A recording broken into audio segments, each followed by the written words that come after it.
Hey everyone, this is Strand from ExtremeRigs.net, and today we have a couple of pump tops and reservoirs from XSPC.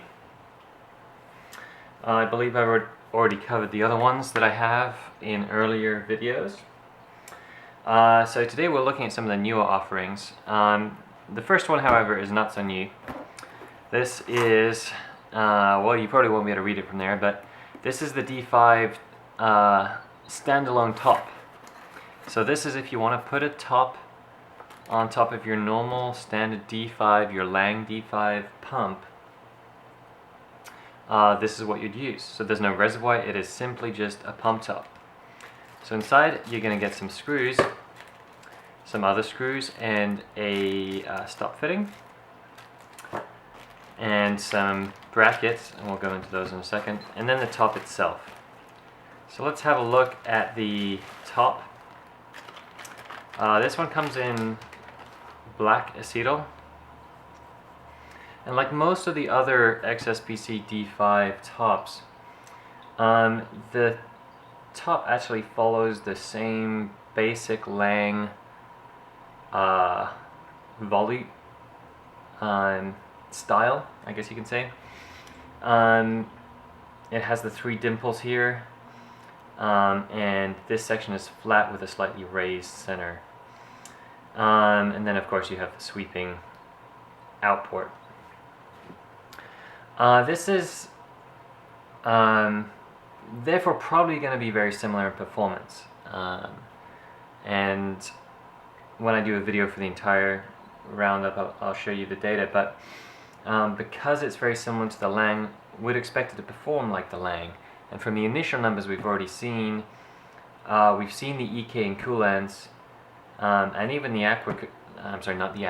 the Alpha Cool top, D5 top, which all had very different shapes on the inside, do a lot better at pump speeds that we normally care about.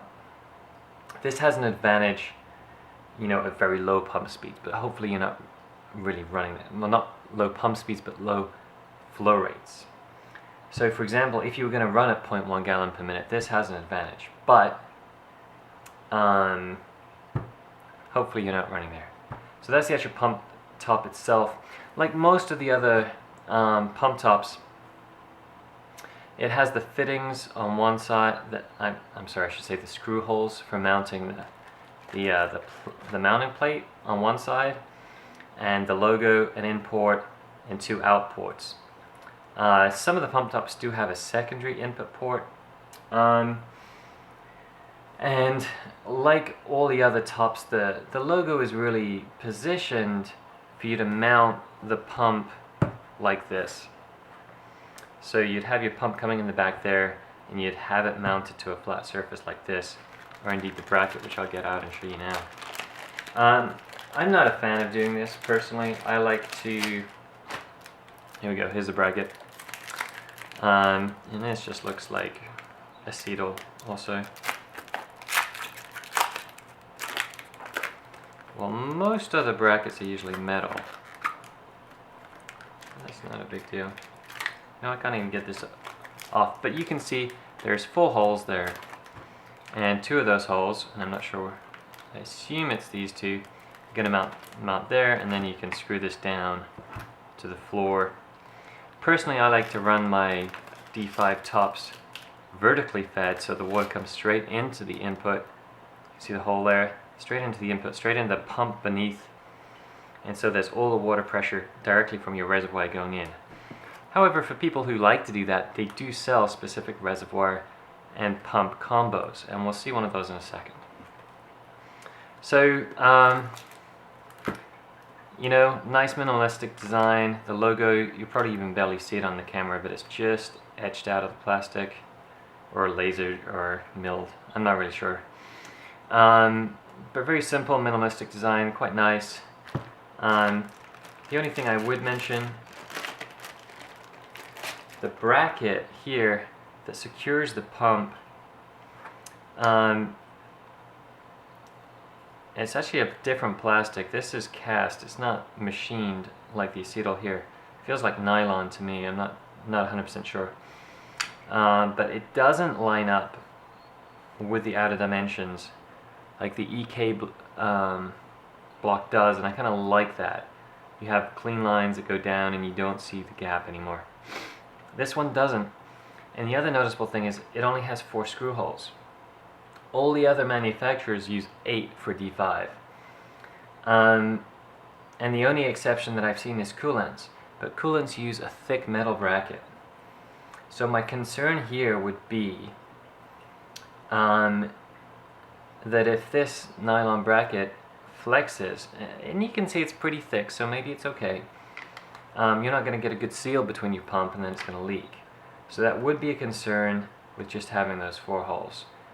Like I said, we'll be testing this, and hopefully we won't see any problems. But something to bear in mind. So that was the standalone D5 top. We're going to briefly talk about the new DDC top. The D5 has actually been out for a while, but this one was just recently redesigned. This is the Dual DDC. And it's more of an aesthetic upgrade, I would say, to fall in line with the standard XSPC styling. So as usual, you get a LED, most likely blue, haven't turned it on yet, but all of the XSPC LEDs so far I think have been blue. You get a bunch of screws, this time 8, to attach your 2 DDC pumps. Like the D5 top, there are no pumps included. This is just purely a top. However, unlike the D5, you don't get a mounting bracket. So, as you can see, the standard new style XSP design, acrylic that can be, with some LED holes that's meant to be lit up. The brushed aluminum plate with the laser etched XSPC text. If we look at the underside, you'll see 2 very plain volutes here. These are very simple in design, and we'll see how that performance affects things. For better performing tops, I'm used to seeing something more complicated, but it may be that this just works fine. We'll have to look at the data. You get the 4 holes to mount your pump. However, there's no other holes on here. Like I said, these LED holes, they're not screw holes. There's no other holes on here to mount this to anything.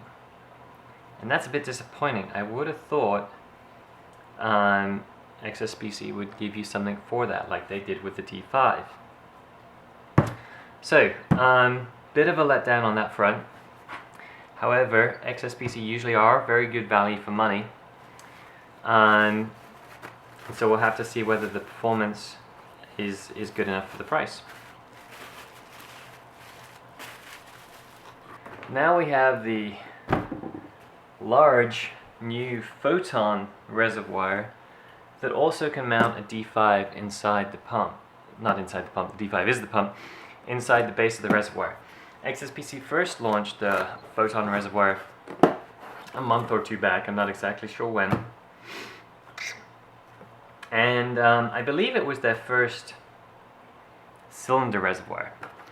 And for those of you who've watched a lot of my reviews or read a lot of my reviews, you'll know I like cylinder reservoirs. They're easy to fill, they're easy to drain. Well, not necessarily drain.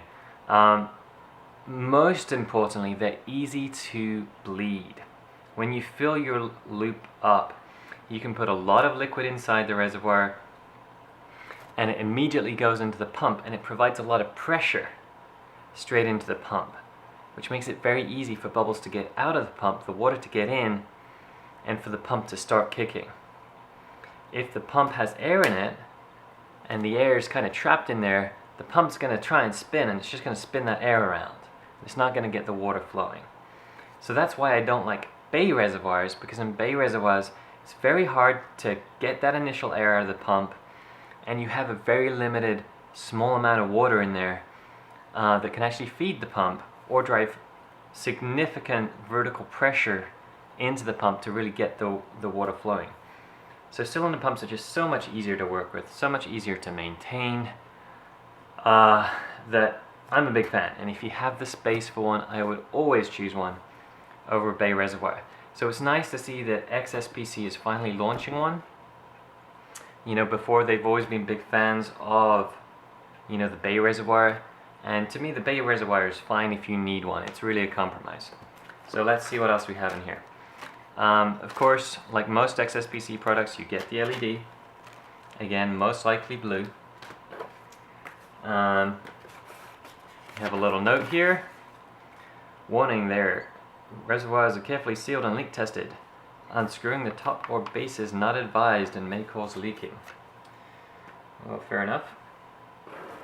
One noticeable thing about this reservoir is it's one of the few glass reservoirs out there. Okay, so 4 screws and a little Allen key before I keep talking about that. I believe Aqua Computer were the first people to come out with a fully glass reservoir. Some people worry about plexi, that it can age, that it can crack, and I've had plexi reservoirs or acrylic reservoirs that have cracked, particularly when you get an acrylic reservoir where the top is screwing into the inside. Acrylic isn't that strong when you're applying a expansion force to it, so when it's in tension versus compression. When it's being compressed, it's a lot stronger and less likely to crack than when it's being expanded. And that was one of the main reasons I like the EKX3 series, because they switched from the thread from being the inside of the acrylic to the outside of the acrylic, so it was holding the acrylic now in compression, and that makes it a little stronger. So Aqua Computer released their Aqualis reservoir. It's glass, it's non-scratch. It's also fairly expensive.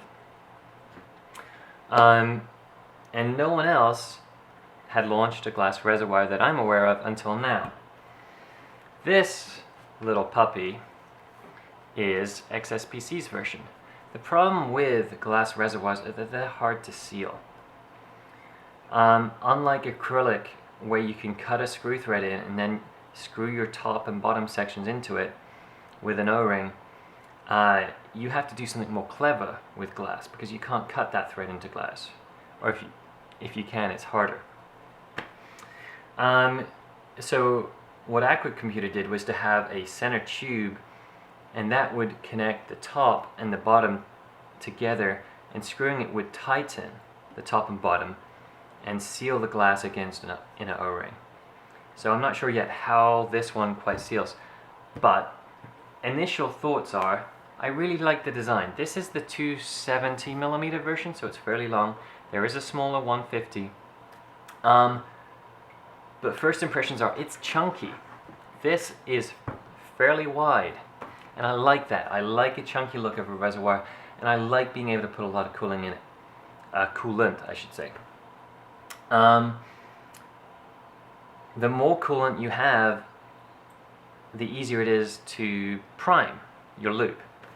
You know, these days people are getting fatter and fatter radiators, and more radiators, bigger cases, and so you know, the more liquid you can fit in your reservoir, the less times you have to fill it up before you've got all the air out of your system.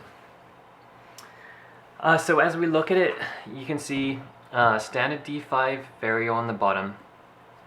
I'm pretty sure you can order this with or without the pump. This one came with the pump already attached, which is nice. You can see it comes with a standard, oh, this rotates, interesting.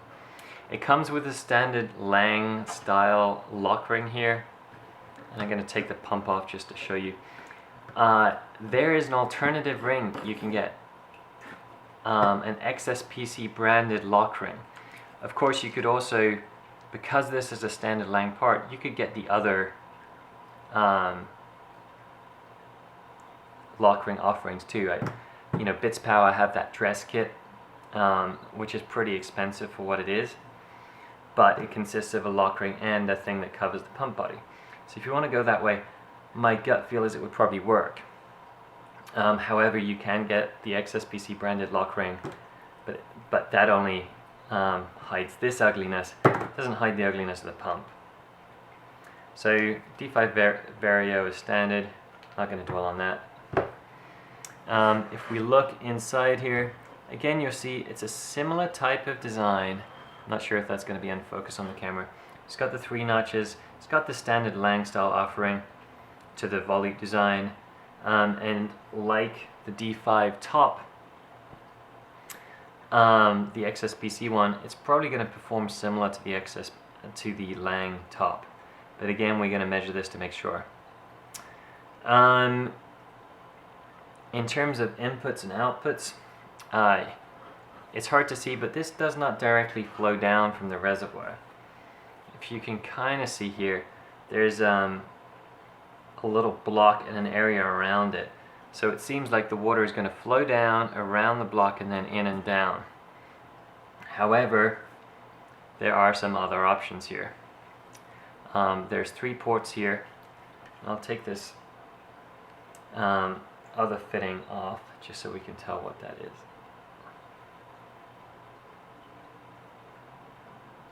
You know what, that is way too tight for my fingers to get off. But it's either going to be an extra input or output. This center one looks like it goes straight into the output port. I'm sorry, the input to the pump. So that would mean this one, which does not go to the center, is going to be your return line. I'm really trying to see if... Yeah, I can see there is indeed a hole from the main chamber to the input, as you'd expect, as well as this. And I'm really trying to see where this 3rd port goes, but I imagine maybe it's a return line too. Lastly, on top you have the large XSPC oversized fill port. This is not a G and a quarter fitting. It is larger.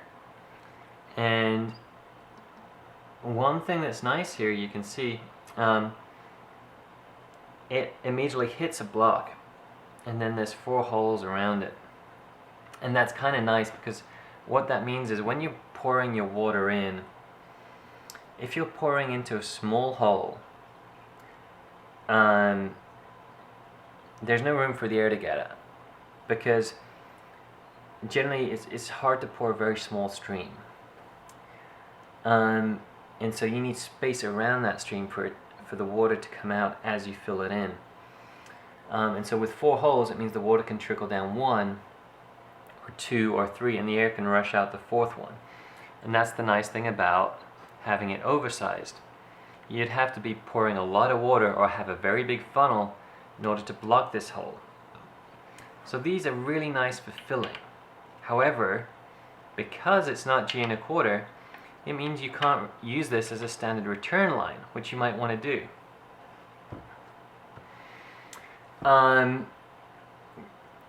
It doesn't particularly matter unless you really need that. If you do, this reservoir is not going to be for you, and there are other reservoirs with more options on the top port. If you want glass, Aquacomputer have that. If you don't care about glass, pretty much everyone has a acrylic reservoir with a multi-port top. I do believe that XSPC now sell an adapter to convert this to G and a quarter. I could be wrong, but I think I saw that. So you may be able to use this reservoir and still do that if you want. The center tube here, I believe you're supposed to get that to light up. I'm not sure how. I don't see any LEDs here. We'll have to figure that part out. And yeah, there's no instructions. Yeah, they did give us LEDs, so there must be a way to make this thing light up. Although I don't see it right now. I can't believe you're supposed to put it in the top of the reservoir. Oh, here we go. I see it. It's actually on the side of the thing. There's here you go. There's a hole right here that you can put an LED up. Let's get the LED out. And I don't have scissors. Okay, so you can put that. It's going to slide up here, and I assume it's going to make a bend there. Yeah, well, I'll have to try it out, but it's there. So you can turn this whole thing, and you'll just have this discreetly coming out of the back of there. And it should light up the tube and give it a nice pretty effect, and you can see the XSPC logo engraved on the inside. So overall, I really like the design. If I were you, I would pay the extra money and get rid of this kind of ugly clamp. In terms of clamping, I also really like it, and I'll tell you why. Because it holds it top and bottom. If you look at some of the other reservoirs, for example, you look at the EKs, they have these sliding clamps that don't firmly hold it, so you screw the clamp down to your case, but the reservoir can still slip and slide inside that clamp. This, however, is actually holding it top and bottom, and with the 4 screws you're going to mount in there, it's going to be pretty well held, which is really nice. Of course, with any D5 pump, your main worry is resonance. And that's why I don't actually like to attach D5s to a reservoir. I kind of like to just hang them with a bit of tube from the reservoir so they dangle a bit. And you got to be careful with it to make it look right and get it perfect. But the advantage of it is that tube then decouples it. With this, any vibration for the pump is going to resonate. Now, it will be damped because of the weight of this water. It's going to have to vibrate the whole tube, and then it's going to couple through these mounts into the case. So adding some kind of absorbent material behind here, like a thin rubber strip, is probably going to help to dampen that further. And you may have to experience with what works for you. If you're attaching this to a surface that can vibrate easily or is resonant, you may want to damp that down, possibly by taking that back plane of the case and just securing it with a huge plate behind here might help. Anyway, just to stiffen it up, add mass, that kind of thing. Overall, like I said, I really do like the design. Simple but still classy. They didn't go too flashy with it, but it still has that element of bling, the light upside the middle, the glass tube, a strong, good mount. Overall, I like it. We'll have to check the performance, but for now I'd say I'm thinking this is going to get a recommendation. So that's it for now. Don't forget to follow us, extremerigs.net. Like the video, subscribe to the channel, follow us on Twitter, Facebook, all the good stuff. Links will be at the end. And let us know more of what you want to see.